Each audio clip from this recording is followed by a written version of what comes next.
अष्टांग हृदय सूत्रस्थान अध्याय क्रमांक 1 श्लोक नंबर 22 अरुण दत्त और हेमा ने लिखा। पढ़ेंगे। रोगोपहत शरीर ज्ञानोपायमाह। हम्म। रोग उपहत शरीर ज्ञानोपायम आह। इससे पहले हमने रोगों के बारे में देखा है, उसके जो भेद हैं उनके भी बारे में देखा है, निज और आगंतुक इसके बारे में। तो ये जो भेद हैं उनके बारे में देखने के बाद उनसे उपहत मतलब रोग जिस शरीर पर हुए हैं, जिस शरीर को हुए हैं वो किस प्रकार से जानना चाहिए। शरीर जो है मतलब रोगी जो है उसकी परीक्षा किस प्रकार से की जाती है या उसके ज्ञान का उपाय क्या है, ये बताते हैं आगे वाले श्लोक से। श्लोक पढ़ना। दर्शन स्पर्शन प्रश्नेह परीक्षेत च रोगिणम्। दर्शन स्पर्शन प्रश्न ही परीक्षेत च रोगिणम। रोगिणम परीक्षित, रोगी की परीक्षा करनी है। किन चीजों से करनी है? दर्शन, स्पर्शन और प्रश्न ही। तो ये तीन ज्ञान के उपाय हैं जिनके जरिए आपको ये रोगी हैं ये पता चलता है। रोगी की परीक्षा करनी है तो एक तो दर्शन है, मतलब दर्शन से आपको जो भी पता चलता है वो दृष्टि से, वैद्य की दृष्टि से। स्पर्शन ये दूसरी परीक्षा है और तीसरा प्रश्न परीक्षा। ये तीन परीक्षा यहाँ पर है। दर्शन यहाँ पर सिर्फ देखना, इस प्रकार से भी मीनिंग ले सकते हैं। दूसरा दर्शन मतलब दृष्टि। तो बहुत सारी चीज़ें ऐसे होती है कि रुग्ण संवेद्य नहीं होती, जो पेशेंट को समझ में आए, रोगी के समझ में आए, लेकिन वैद्य जो है वो देखकर झट से उसको समझ लेता है। तो ये भी दर्शन में एक आता है कि वैद्य को वो एक दृष्टि रहती है उस प्रकार से, क्योंकि उतनी पढ़ाई निदान की और शारीर भाव कौन कौन से एग्जामिन करने हैं उसकी बहुत अच्छी तरीके से ज्ञान इस प्रकार से होता है। बीच में कोलटकर प्रतिष्ठान जो पूना में कार्यरत है, उन्होंने रोगी की परीक्षा किस प्रकार से करनी है उस परीक्षण के आधार पर एक कंपटीशन स्पर्धा रखी थी।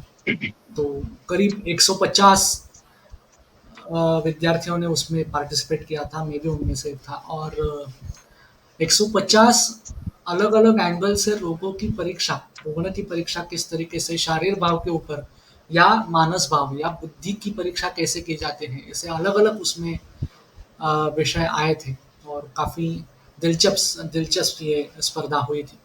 तो इस प्रकार से अलग अलग एंगल से पेशेंट को देखना है, उसमें से ये एक एंगल रोगी परीक्षा किस प्रकार से करते हैं ये देखना है। टीका पढ़ेंगे अरुण दत्त की। सर्वांग सुंदरी। रोगोश्चास्तीति रोगी व्याधितः हम्म। तम दर्शनादिभिः परीक्षेत। रोगो अस्य अस्ति इति रोगी व्याधितः। जिसको रोग है उसे रोगी इस प्रकार से कहा जाता है, जिसे व्याधित इस प्रकार से कहा जाता है। आयुर्वेद में हमेशा मैंने ये इसके पहले भी इसका जिक्र किया है कि रोग परीक्षा और रोगी परीक्षा ये दोनों अलग अलग है। जिसको वो रोग हुआ है उसकी परीक्षा होना ये अनिवार्य है, क्योंकि जब हम रोगी को देखते हैं तो वो रोग के साथ उसका जो शरीर, मन, आत्मा, इंद्रिय, इंद्रियार्थ ये जो चीजें जुड़ी हुई हैं इन सब की चिकित्सा करना पड़ता है या करनी पड़ती है। तो रोग एक अलग एंटिटी है, रोगी रोग जिस व्यक्ति को हुआ है वो अलग एंटिटी है। और कई जगह पर जैसे पांडु की संप्राप्ति में रक्तपित्ती, क्षयी, काशी इस प्रकार से वहाँ पर रेफरेंसेस आते हैं। भ्रमी, श्रमी इस प्रकार से रेफरेंस आते हैं। तो जिसको भ्रम हुआ है वो भ्रमी इस प्रकार से है, जिसको श्रम हुए हैं वो श्रमी। ऐसे ही जिसको रोग हुआ है वो रोगी, उसकी चिकित्सा करते वक्त सारे फैक्टर्स का ध्यान रखना पड़ता है। वो जो रोगी हैं, व्याधित पर्सन हैं, जो लोग हैं, जो रुग्ण हैं, उनकी चिकित्सा कैसे करनी है? तम दर्शन आदि भी परीक्षित। दर्शन आदि ये जो चीजें ऊपर ज्ञानोपाय जो श्लोक में आए हैं उसके उसकी परीक्षा करनी है। अब अलग अलग ये बताते जाएंगे कि किस प्रकार से दर्शन, स्पर्शन और प्रश्न पूछे जाते हैं या उनसे क्या क्या परीक्षा हो सकती है, यह आगे आता है। दर्श दर्शनेन दृष्ट्या काशमेध्याद्यतेषु पीत शुक्ल वर्ण संस्थान परमाणु उपचय छाया विनमुत्र छर्दिता दीपन। हम्म, दर्शन है ना, दृष्टिया, दर्शन मतलब देख के, दृष्टिया इज देख के, मतलब दृष्टि से आप क्या क्या देख सकते हैं। कास मेहादि आर्तेषु, कास मेह इत्यादि जो भी व्याधि हैं जिनमें दर्शन परीक्षा यही आपको देखनी है, या ये प्रधान है, या ये वन ऑफ द ज्ञानोपाय है। तो इनसे आर्त जो व्याधि है, कासमेहादि, इनसे जो आर्त व्यक्ति है उनमें क्या क्या दिखना है, देखना है कि पीतता, शुक्लता, अलग अलग वर्ण जो आते हैं, अब वो पूरे शरीर पर होंगे, सिर्फ मुख पर होंगे, नख पर होंगे, मूत्र पुरीश त्वचा इनमें स्थित होंगे, ये जो वर्ण है ये सब, उनका संस्थान जो है, प्रमाण जो है, उपचय जो है, छाया, मृण मूत्र और छर्दी इत्यादि जो भाव हैं, जो जो भाव हमें दिखाई देते हैं, जो हम देख सकते हैं, उनका संस्थान मतलब वो कहाँ पर स्थित है, दिखने में कैसे है, उनका प्रमाण कैसा है, शरीर का उपचय कैसा है। इन जनरल हम रोगी को देख रहे हैं तो शरीर के बारे में यहाँ पर जो दिखाई देता है वो सब चीज़ें यहाँ पर इंक्लूडेड हैं। छाया इसमें आती है, जो रिष्ट विज्ञान या अरिष्ट विज्ञान जो है उसमें हम भली भांति देखते हैं कि छाया कम होती है, प्रभा कम होती है, इस प्रकार से चीज़ें देखते हैं। विट, मूत्र और छर्दी, पुरीश का परीक्षण, मूत्र का परीक्षण जहाँ से प्रमेह का डायग्नोसिस आयुर्वेद के हिसाब से होता है, पुरीश का परीक्षण जहाँ से अतिसार, ग्रहणी, साम पुरुष, निराम पुरुष, इसका जो परीक्षण है वो होते हैं। औरंगाबाद यानी संभाजीनगर अभी का जो है वहाँ पर कट्टी सर करके एक थे जो मल परीक्षण इस प्रकार से करते थे, खास करके पुरुष परीक्षण जो है वो उनकी खासियत थी, और उसी के आधार पर डायग्नोसिस और ट्रीटमेंट ये एस्पेक्ट चलते थे। तो इस एक एक परीक्षण भाव पर भी विचार हो सकता है। तिबेटियन आयुर्वेद में जो है वो मूत्र परीक्षा में काफ़ी दिलचस्पी रखते थे। गाडगिल सर को उन्होंने इनवाइट किया था कि उनका सिलेबस डिज़ाइन करने के लिए सिर्फ मूत्र स्रोतस परीक्षण या मूत्र परीक्षण के लिए 200 मार्क का उन्होंने पेपर रखा था। तो इस हद तक ये परीक्षण जा सकता है या फिर हो सकता है। तो सिर्फ दर्शन परीक्षा ज्ञानोपाय में से, इसके आधार पर बहुत सारी चीज़ें इस प्रकार से पता चलती हैं।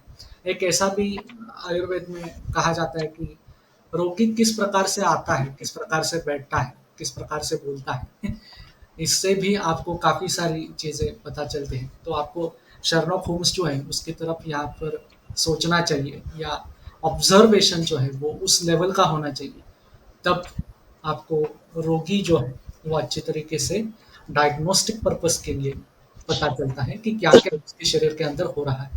आगे बढ़ेंगे। स्पर्शनेन हस्तकाय स्पर्शेन ज्वर गुल्म विदृद्यात् आर्धतम। हम्म, तथा तथा शीतोष्ण स्तब्ध स्पंद सुलक्षण कर स्पर्शादिकम च। हम्म, दूसरी है स्पर्शन परीक्षा। स्पर्शन है ना, हस्तकाय स्पर्शन है। स्पर्शन किससे करेंगे, हस्त या काय, वैद्य का शरीर या वैद्य के हाथ, इनसे स्पर्शन से क्या क्या पता चलता है। तो ज्वर गुल्म विद्रद्या विद्रति विद्रद्यादि आर्तम, ज्वर गुल्म विद्रति, ये जो व्याधि हैं जो कठिन है, जो उन्नत है, जो ग्रंथि रूप है, या ज्वर में जो तापमान है ज्वर का, जो ऊष्मा है, वो स्पर्शन इस प्रकार से समझ आता है। विद्रधि में जो आमावस्था है, पच्चमान अवस्था है, पक्वावस्था है, वो स्पर्शगम्य है। तो ये जो चीज़ें हैं ये स्पर्श से समझ में आते हैं। तथा उसी प्रकार से शीत, उष्ण, स्तब्ध, स्पंद, श्नक्षण, खर, स्पर्शादिकम, जो ये जो सारे भाव हैं ये भी स्पर्श इस परीक्षा से हमें समझ आते हैं। ये पूरा क्लियर है तो इसके डिटेल में नहीं जाएंगे। स्तब्धता, स्पंदता, जो स्पंदनशील भाव है, धमानात धमनी, सरणात सिराहा, इस प्रकार से जो निरुक्तियां आती हैं, तो जो धमन करती है वो धमनी है, उसका जो स्पंद है, जो धमन है, वो फील होना है, वो फील करना चाहिए, जो स्पर्श गम्य है। अगर ये एकदम से बंद हुआ अकस्मात, तो ये मृत्यु सूचक, अरिष्ट सूचक इस प्रकार से जा सकता है। तो स्पर्शन से भी इस प्रकार से हमें जो चीजें हैं वो पता चलती हैं। ये एक प्रकार का ज्ञानोपाय दूसरा जो बताए हैं वो आयुर्वेद में है। नेक्स्ट। प्रश्नेन पृच्छया शूलारोचक छर्दीहर्षद्रवत्वं रुदरदत्वम, सुछन्द दुष्ट। क्या सर? रुदरदत्वम ऐसा शब्द है। छर्दी हाँ, रुदरदत्वम। छर्दीरुदर्दत्वं सुछन्द सुछन्द ददुच्छन्दत्वं मृदुकुरकोष्ठतां स्वप्न स्वप्नदर्शनम् अभिप्रायम् जन्म आमय प्रवृत्ति नक्षत्र द्वेष्टे द्वेष्टे इष्ट सुख दुखानि च मुखात् परीक्षितम्। हम्म, प्रश्न न पृच्छया, प्रश्न मतलब पूछ के क्या क्या हमें करना है। तो आतुर्मुखात परीक्षित, जो जो व्यक्ति बोलेगा या जो जो रुग्ण बोलेगा उस हिसाब से प्रश्न पूछकर ये तीसरी प्रश्न परीक्षा जो है वो हमें करनी है। आजकल बहुत सारी जगह देखा जाता है, पेशेंट आता है और हम सीधा केस पेपर लेके लिखने के लिए बैठते हैं। तो प्रायः प्रश्न परीक्षा पहले होती है फिर दर्शन के लिए जाते हैं। और स्पर्श तो काफ़ी आगे हैं, मतलब जब वैद्य खुद देखते हैं और फिर स्टूडेंट्स को कहते हैं कि हाँ आप देखो, तब स्पर्श परीक्षा इस प्रकार से आती है। तो तीनों हमें करनी चाहिए। दर्शन से एग्जैक्टली पता चल सकता है कि एक्चुअली क्या हुआ है, लेकिन जो दर्शन गम्य दृष्टिगम्य भाव नहीं है उनमें हम ये प्रश्न से पूछ सकते हैं। तो क्या क्या है? शूल, अरोचक, छर्दी, रुदरदत्व। रुदरदत्व इसका एक मीनिंग देखना पड़ेगा, लेकिन शूल, आरोचक, छर्दी ये जो है ये पेशेंट से पूछ सकते हैं। सुच्छंद दुच्छंदत्वम, सुच्छंद और दुच्छंदत्व। छंद मतलब अभिप्राय या प्लेजेंटनेस। यहाँ पर प्लेजेंट के जगह अभिप्राय, ये ज्यादा अच्छा मीनिंगफुल इस प्रकार से है। सु मतलब अच्छा लगना और दु मतलब अच्छे से विपरीत। बुरा बुरा लगना इस प्रकार से नहीं कह सकते, ठीक ना लगना। ये जो मानसिक भाव है, तो ये प्रश्न परीक्षा जब करेंगे तभी पता चल सकती है। तो इस प्रकार से सुच्छंद दुच्छंदत्व ये जो चीजें ये प्रश्न परीक्षा में जाती है। मृदु क्रूर कोष्ठता ये तो प्रश्न गम्य ही है। हमारे यहाँ रेफरेंसेस काफी आते हैं, क्षीरेणापि विरिच्यते इस प्रकार से, या पृच्छराच्छामादिकैः ही अपि इस प्रकार से रेफरेंसेस आते हैं। लेकिन जब रुग्ण आता है तब उसने ये सब नहीं किया होता, तो ये हमें प्रश्न पूछकर ही जान लेना चाहिए कि मृदु है, क्रूर कोष्ठ है, किस प्रकार से। स्वप्न दर्शनम अभिप्रायम, स्वप्न दर्शन जो है उसका जो अभिप्राय है, स्वप्न क्या क्या दिखते हैं, 7 प्रकार आए हैं आयुर्वेद में। शुभ फल देने वाले कौन से हैं, अशुभ फल देने वाले कौन से हैं, मृत्यु सूचक कौन से हैं, ये सब प्रश्न पूछकर ही हम बता सकते हैं।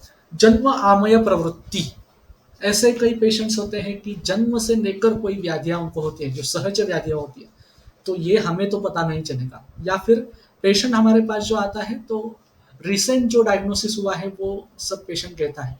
बीपी 10 साल से रहता है, डायबिटीज 15 साल से रहता है मॉडर्न के हिसाब से।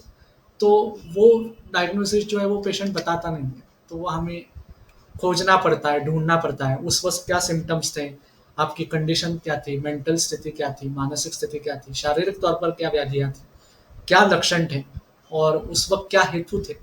जब ये हम पूछेंगे तभी ये जो पहले वाले व्याधि हैं और उनका निदान जो है वो ध्यान में रखकर आगे की चिकित्सा कुछ कर पाएंगे। नक्षत्र द्विष्ट इष्ट सुख दुखानी च, व्यक्ति का नक्षत्र कौन सा है, नक्षत्र व्याधि इससे पता चल सकते हैं। द्विष्ट और इष्ट, पेशेंट के लिए द्विष्ट, द्वेष करने लायक कौन सी चीजें हैं जो उसे पसंद नहीं, जो उसे पसंद है। ये खासकर पथ्य अपत्य जब हम डिजाइन करते हैं तब इसका इस्तेमाल होता है। तो पेशेंट के लिए सुखपूर्वक जो है वो पथ्य कैटेगरी में डालना है। जो दुखपूर्वक है, जो उसको पसंद ही नहीं है खाने को, वो हमने पथ्य के लिए डाल दिया, तो वो गलत चीज इस प्रकार से है। तो इस प्रकार से विष्ट इष्ट और सुख दुख ये सब जो चीजें हैं ये प्रश्न परीक्षा इस प्रकार से होती है या इस प्रकार से पूछ लेनी चाहिए। आगे। आयुर्वेद रसायन हम्म, रोगीत्व ज्ञानोपायमाह दर्शनेति हम्म, स च त्रिधा दर्शनं स्पर्शनं रोगित्व ज्ञानोपायमाह दर्शन इति। रोगित्व मतलब जिसको रोग हुआ है उसके ज्ञान के उपाय बताते हैं दर्शन इस श्लोक से। जब जब हेमाद्रि अरुंधत्त टीका लिखता है तब पहले किस ऑब्जेक्टिव के लिए टीका लिखी गई है वो पहले लिखता है और फिर दर्शन इति इस श्लोक से ये टीका चालू होती है। इस प्रकार से वो लिखते जाता है। आगे स च त्रिधा दर्शनं स्पर्शनं कृष्णश्च इति। एक मिनट। सच त्रिधा वो तीन प्रकार के हैं। दर्शन स्पर्शन प्रश्न चैति। दर्शन स्पर्शन और प्रश्न इस तीन प्रकार से वो हैं। नेक्स्ट। तत्र दर्शनेन विवरणादिकं स्पर्शनेन सेत्यादिकं प्रश्नेन शूलादिकं निर्धार्य रोग्यमिति निश्चयः। तत्र दर्शनेन वैवर्ण्यादिकम। वैवर्ण्यादिकम दर्शनेन वैवर्ण्यादि इनमें आदि जो भाव आप देख सकते हैं प्रैक्टिकली दृष्टि से वो दर्शन परीक्षा से देखने हैं। स्पर्शनेन शैत्यादिकम शैत्यादि जो भाव है वो स्पर्शन से आपको उसका ज्ञान होना चाहिए। प्रश्नेन शूलादिकम शूलादि जो है उसका प्रश्न पूछकर आप उसका ज्ञान पा सकते हैं। निर्धार्य रोगी अयम इति निश्चयः इस प्रकार से पूछकर निर्धारण करके अयम रोगी ये रोगी हैं इस प्रकार से निश्चय आपको करना है। तो ये रोगी की परीक्षा इस प्रकार से हमने आज देखी है। आज यहीं पर रुकते हैं, आगे कल देखेंगे।